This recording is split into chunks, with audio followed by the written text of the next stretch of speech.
Hi, guys. Welcome back to Unbiased. I'm very happy to have you back for episode 2. Today, we're talking about SMS marketing.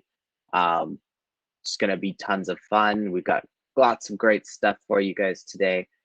As always, my name is LJ. I am the CMO PR at Get Digital Media, uh, meaning I pretty much touch any and all types of marketing in our omni-channel offerings. Um, and after 2 years of doing this, I kind of started to notice some things that I really didn't like how it was looking, um, and I decided to go ahead and spill the beans for both sides of the story, and that's why you're here, isn't it?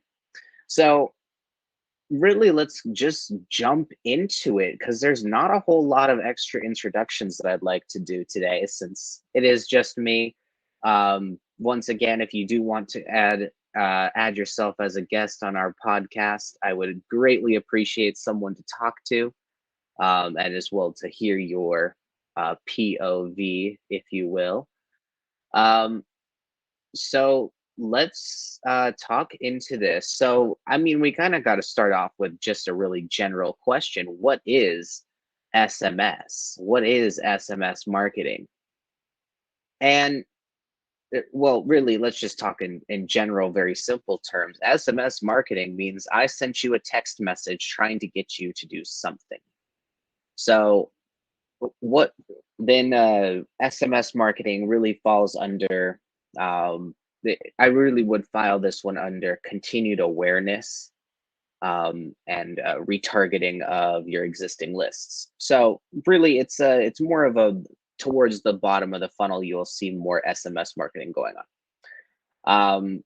Now there are two different kinds of text messages. Now, most likely, if you grew up, in younger generations, you probably won't remember the difference between, you had the SMS credits and the MMS credits. And I always hated getting put in group chats because it was always an MMS credit instead of an SMS credit, all this other stuff. So SMS is something that has uh, plain text, maybe a link, not much. There's no pictures, no videos, nothing like that. All of that falls under MMS. So just so you kind of have the separation, because some platforms will differentiate between what you can send or how much does it cost to send in excess of these, especially when it comes down to your marketing budgeting and things like that. Just knowing those numbers are slightly different in some cases, well, it can cause problems for your marketing budget if you don't take them into consideration. So there's a lot of things that can go along with SMS marketing. Now we'll talk about some clickbait myths. As always, we'll talk about the clickbait. What are people claiming is the deal, and then we'll actually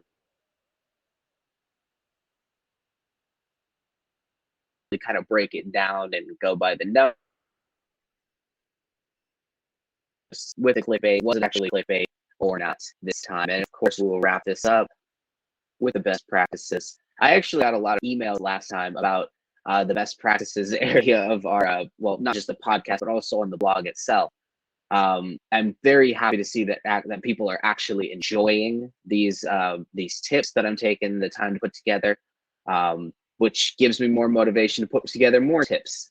So I will continue to do that same idea with this one as well. You'll be able to link off to the blog to see all of our templates and best practices in depth versus just what little synopsis you're going to get in the video today. All right. So, man, there's just so much to even talk about SMS. Like, most of the time, it really comes into play in a dual channel. Most often, SMS is accompanying email. For example, I will do certain text blast email. Well, sorry, they're referred to as text blast emails internally. I don't know if they actually have an official name though. When somebody clicks the link, if you'll remember back to last week's podcast, or sorry, last podcast episode, not last week. that the emails have the email automations that you can set up to fire when a contact takes a certain action or anything along those lines. If somebody joins a list, if they place an order, tons of different use cases for email automation. Now, one more place where this can kind of fit in, and I did not actually include this in last week's blog, so I will probably go back and reprint some new best practices to take into account what we've talked about today here. Anyways, so what kind of clickbait really surrounds text messages? Like, I know that there are tons of people that have, and I was one of them until Kenny went through my phone and actually deleted a majority of my texts. I had like 200 unread messages. Some of them were from people I knew and was purposefully avoiding, obviously, but most of them were from text message marketing.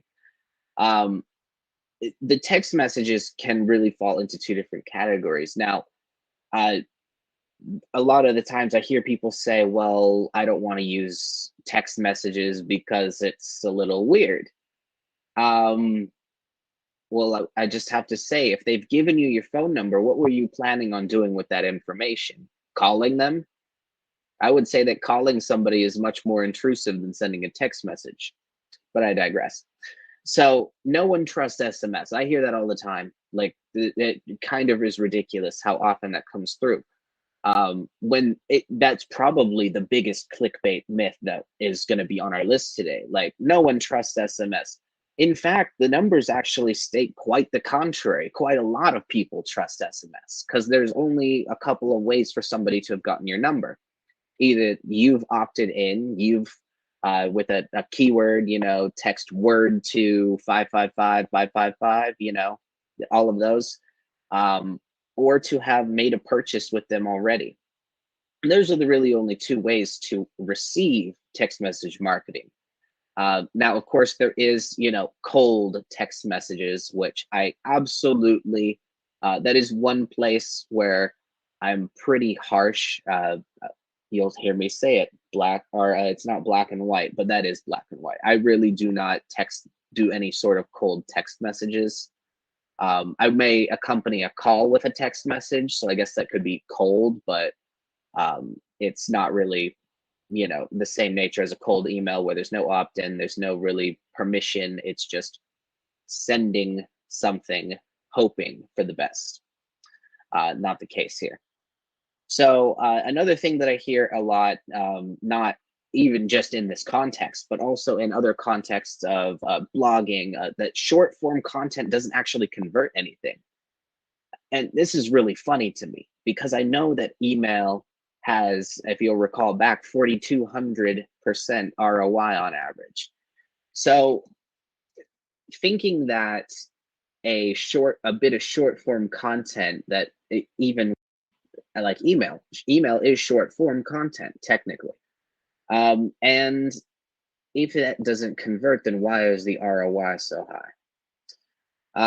Other things that it can be labeled as spam or scam. That is the same with pretty much any marketing channel. So that one really just kind of is going to follow you no matter what. Now, of course, and I am talking about the difference between just kind of like dismissed, as in, I got a text marketing and I just kind of, didn't respond, just let it lay. Versus, I get them all the time on WhatsApp. It's like they've got trying to spell out the word Bitcoin and they're using a zero for the O, or putting things in parentheses, misplacing, misspelling. Those are what I'm more referring to when I mention scam and spam text messages. And on that same message, unwanted SMS has ruined it for everybody. And I do kind of see how this one could pop up in your mind. Now, other things that, and we did talk about this gently into, well, not gently, I was pretty harsh about it. I won't be as harsh this time, but Compliance for SMS is actually a little more interesting, we'll say. It's not more difficult than any other form of compliance, but it's a little more interesting, at least to just look at versus other ones. But compliance can suck. Like, it's messy, changes, literally changes are happening all the time. When you work with our business and marketing experts here at Get Digital Media, your compliance is guaranteed and results are sure to wow you. You can book a call at 2G0D2M1.co/GTKY and mention code Unbiased during your call for a complimentary service discount for being one of our loyal listeners. We love you. So now that we've kind of gone over these clickbait, what is the actual reality? Like, what do the numbers say? I'm always very interested by what do the numbers say, because the numbers really don't have a way of lying. Now, they do have a way of being manipulated. I will put that out very blatantly. Numbers can be manipulated by increasing or decreasing how much data you're polling. Are you only polling people in this area? Are you only polling people in this country? Are you only did you poll people in this country, but you're only sampling 100 of them? You can kind of see how you manipulate data based on how large or small you actually run the test with. Now, eventually you do reach a point where data becomes, and I refer to this as the law of large numbers point. Now, that's not an exact point. There is, it's the heap paradox. If you add 1 grain of rice, when does it become a heap? Same idea. So reality by the numbers. No one trusts SMS, and it gets ignored. More is what these guys are saying with the clickbait of no one trusts SMS, and they get labeled as scam or spam.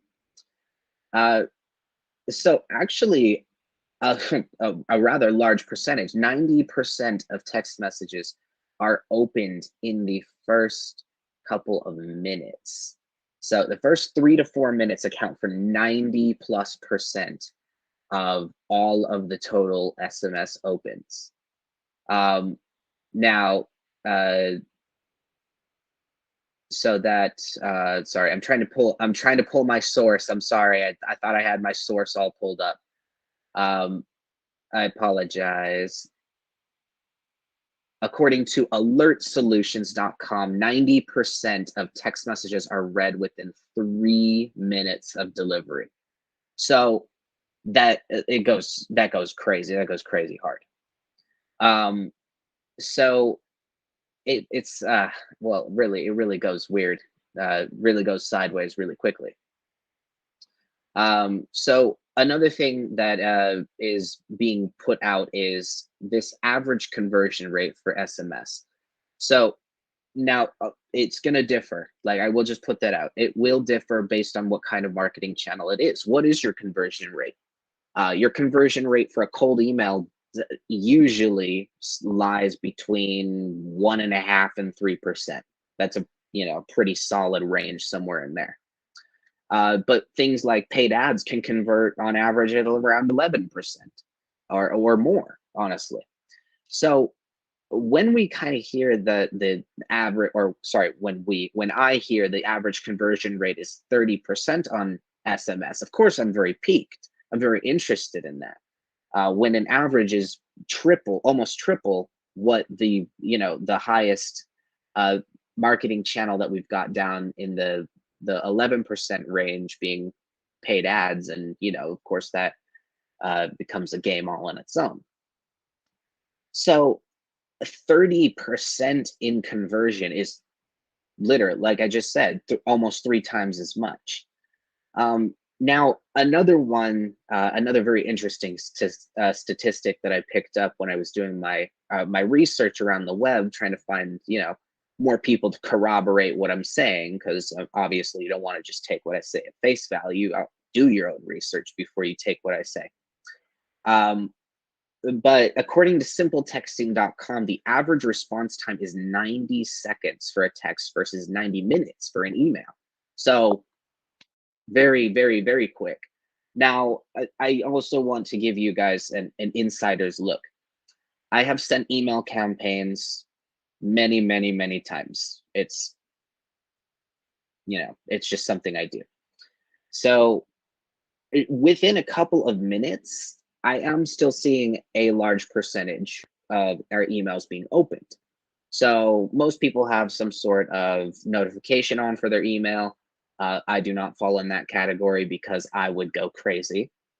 Um, but regardless of that, 90 seconds versus 90 minutes for a majority of your list to respond. So it's, or to see it, or respond and see and respond. There we go. Now, when we talk about another thing that came up a couple of different times was they were talking about that SMS is less cost effective than email. This was another clickbait because I actually took same thing with the sampling the data size. It was too small of a data size, except in this case they're not usually averaging in the conversion rate. So if it costs, for example, around $24 on average, just across a couple of the services I was pulling over, and we'll go over those in a minute. Around $24 or so for 500 text messages, which is obviously very, very much more different from your email marketing, which has around, if I'm not mistaken, it's 0.002 on average per email. So yeah, I mean, it does become a little bit more less cost effective. But I did notice that all of these weren't, like I said, not taking into account the conversion rate. If 500 of those messages, let's just take that same example, 500 times 30, hold on while I do math, that's 10, 15, 150 people out of that 500 make a quick purchase on your website. So let's say your $10 product, that's, you kind of, now you do the math. It's 10 times, sorry, I'm really bad at this. $10, 150 people, 1,500, sorry. I was about to say 15,000. I knew that wasn't right. Regardless, it still has a larger return on investment than what was kind of being advertised, which is more why I moved this into the section where we're talking about the actual reality of the claims. So just like we were doing it a moment ago, how do we put the numbers together in this? So despite the larger cost to automated SMS and MMS, when we go back to middle school math, love middle school math, and crunch the numbers, we can see that even though SMS credits are more expensive, when combined with the higher average conversion rate, the ROI becomes clearer for what it truly is. Now, of course, you want to take your numbers to determine what your number is. But anyways.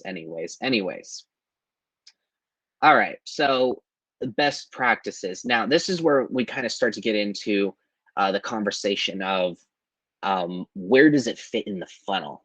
So text message marketing really only fits at a couple of places in the funnel, and all of them are towards the bottom, at least in my book. Now, there may be people that disagree with me. I haven't come across any yet, but I'm sure there is a naysayer out there, and I invite you to submit your voice recordings to our show so that there is, somebody for me to have another point of view. We definitely want to include all point of views here. That's what Unbiased is all about.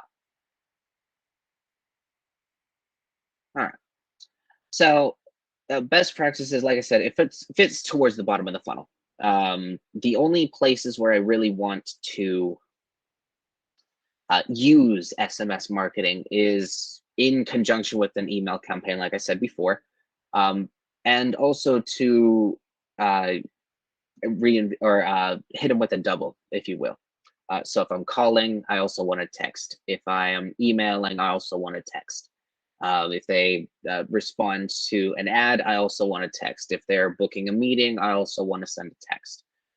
Um, Texting really kind of goes towards, like I said, the bottom of the funnel, the really niche activities, which I think may have something to do with the higher conversion rate, just in the interest of full transparency.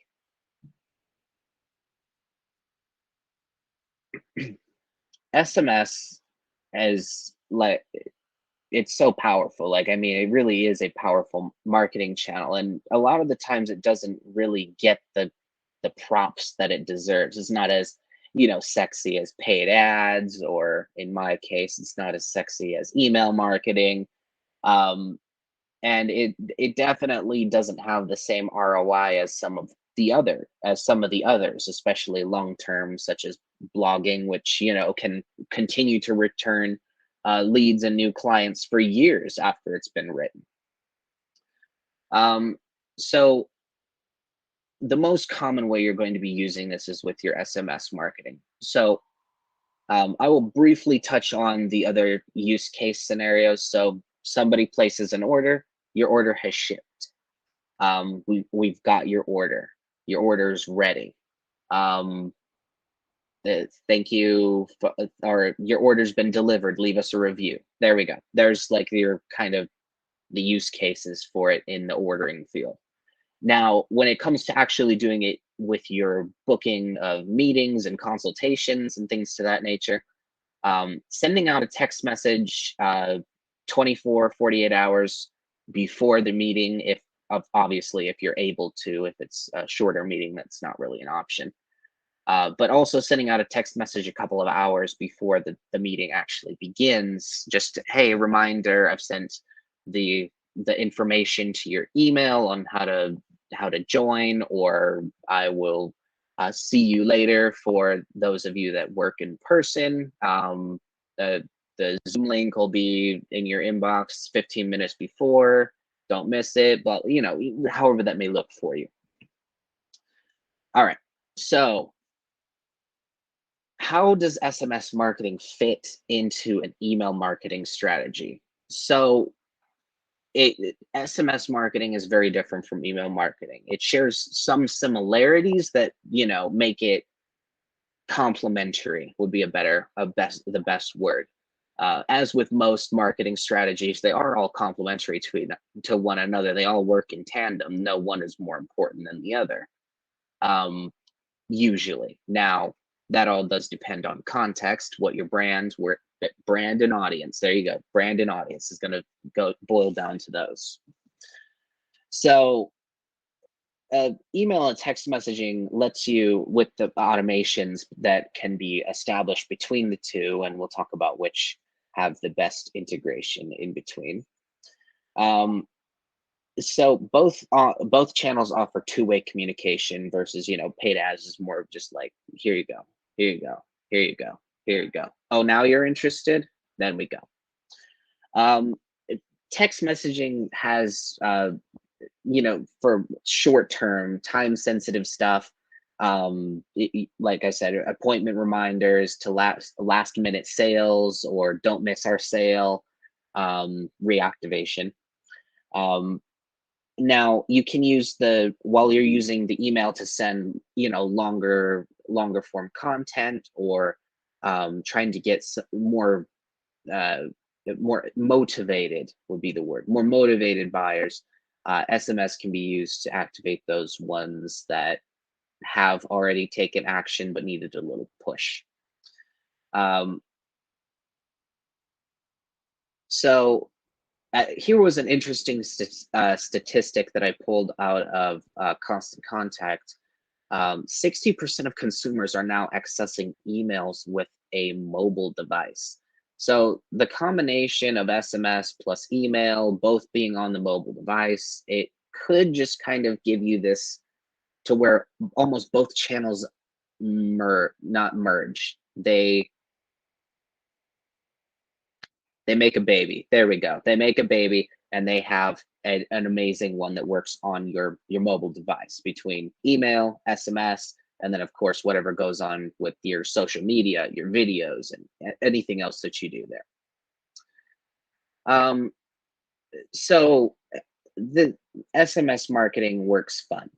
Like it is a really fun thing. It's very short content, but it has a really good route, or sorry, rate, not route, rate of success. Even in beginners or people who have never done this before, they're still finding really good success just kind of going out there and doing it. There's a couple of things you do have to keep in mind, though. Like, absolutely, I'm going to give you. I did go a little long last time. Somebody pointed out, they were like, you put almost like 80% of what you put in the blog on the podcast, so like cut it down. I was like, all right, good call. So, couple of things to keep in mind. Email and SMS are both based on conditional permissions. I have opted in, I have given you permission to send me a message through this. So remember, that usually goes through a short code, text this to this number, or in a contact form, you put your phone number, and then it's got the little, what's it called? The little check opt-in box that says, yes, you can email, or email and text me. Right? Right. All right. Other things to keep in mind. Text messages are limited, very limited, like more limited than Twitter.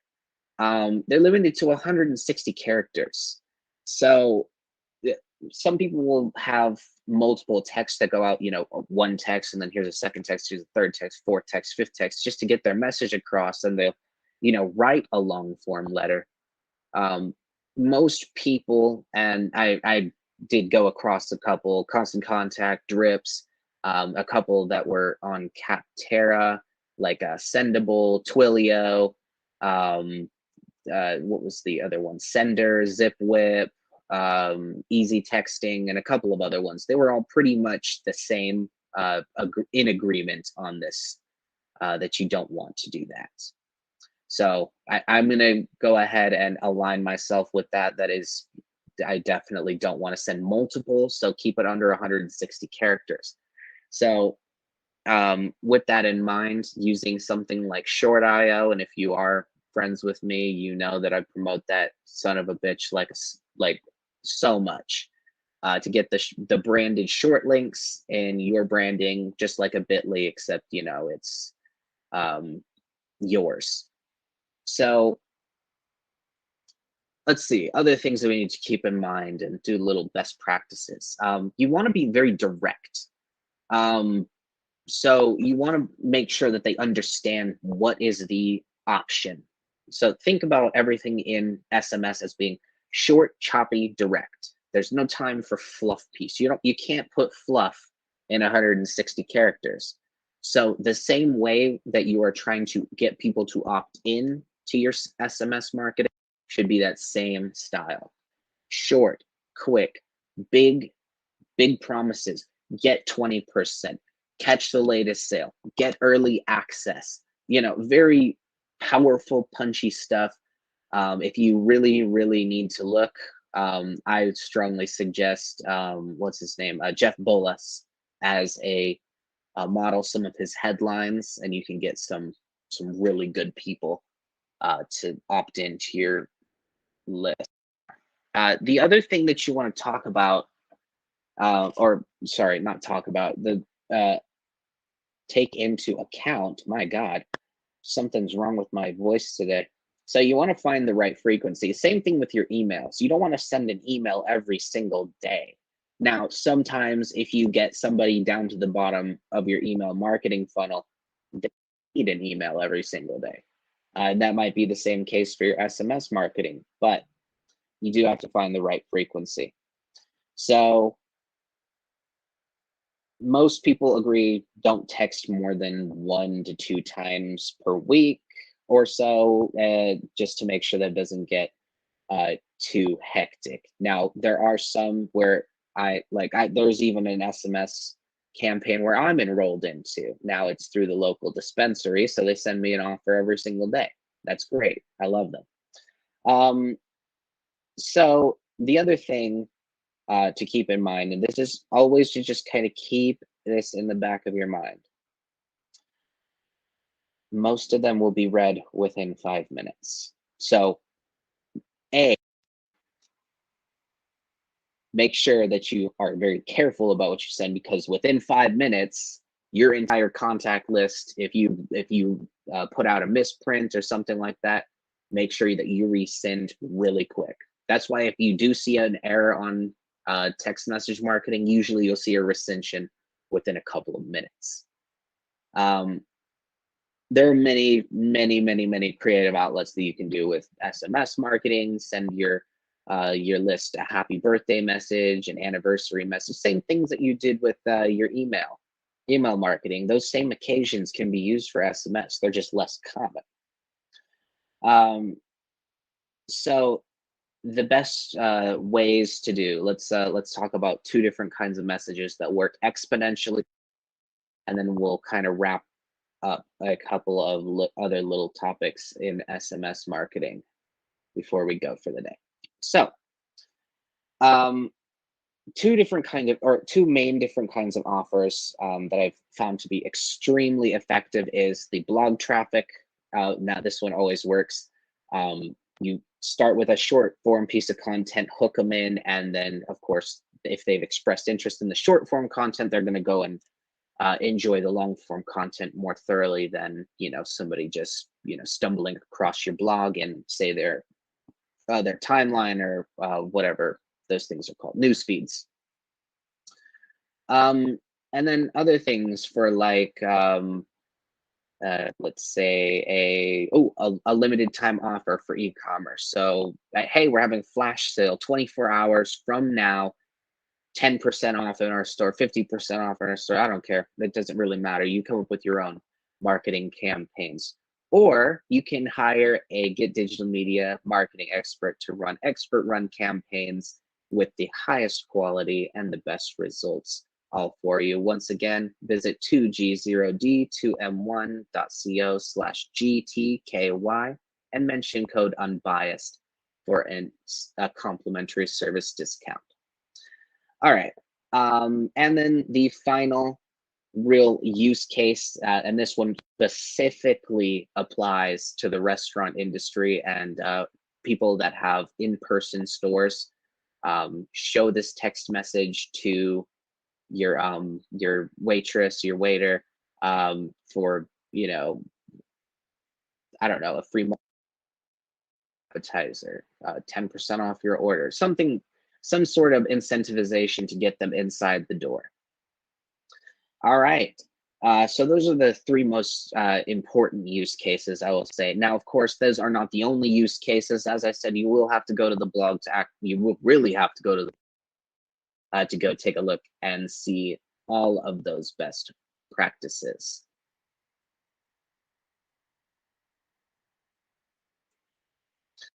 Okay.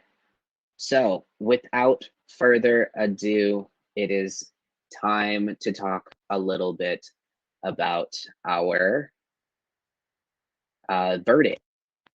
Leave us. What does all of this information that we've gone over today leave us in this? Is SMS marketing worth it? Is it worth the hype?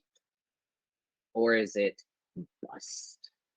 So in this case, I will probably side with the fact that SMS marketing is worth the time, both because of the higher conversion rate, the really quick read rates, especially for time sensitive information, and also just to have an extra point of contact for each of your subscribed contacts list. Just an amazing way to connect on a more personal level, since a text is obviously a little more personal than an email. Now, I do want to talk about a couple of the best softwares. I do strongly have a couple of solid favorites.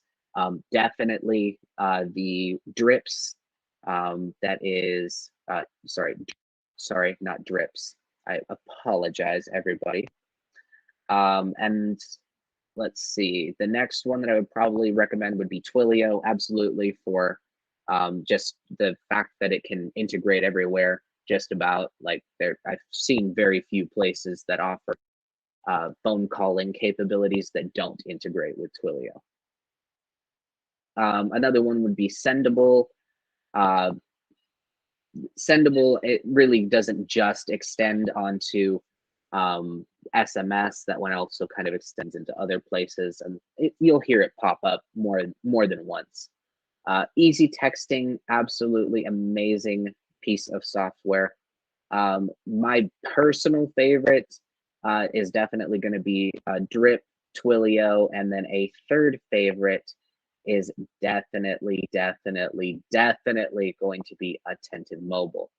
You can actually check this one out on Capterra too. I'll link it down below, but it is an absolutely amazing, that's how I found it, an absolutely amazing piece of software.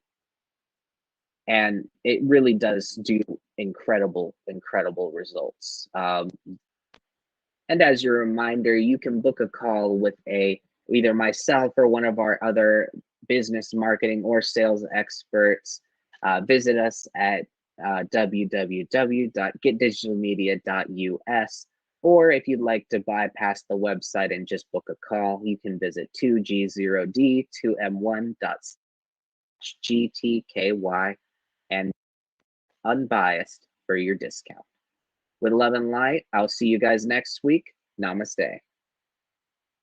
You made it to the end of the video, so you may as well subscribe for more awesome stuff just like this. You can also follow us on Facebook, pretty much anywhere. Facebook, Instagram, LinkedIn, Twitter, or you can stick around to watch more videos right here, right now. Love and light. Namaste.